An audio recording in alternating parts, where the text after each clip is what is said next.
Mga idol, kung alam nyo tong lugar na to mga idol, may iiwan kami pang merienda dito mga idol.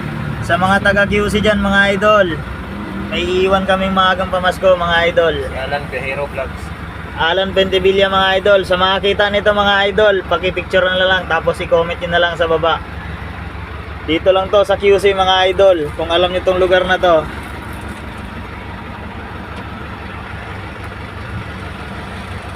Paki-comment na lang sa baba mga idol sa mga taga QC. Kung sino man makapulot, pakipicturean na lang tapos i-comment. Kung sino nakakita. Hindi siya liliparin, Mac. Hindi siya liliparin. Yan mga idol, maagang pamasko mga idol. Paki-support na lang din yung channel ni Alan Biyahero Vlogs Biyahero mga idol. Tapos sa Facebook si Alan Pentevilla aka Alan Biyahero mga idol. Maagang pamasko mga idol, pambili rin yan mga 1 kilong bigas. Dumaan sa ulo. Pag dumaan sa wall nyo to mga idol, Pakisir. paki-share na rin. Tapos like and comment. Nakita mo street. Ito lang yan sa gilid-gilid ng QC mga idol. Madaling-madali hanapin mga idol.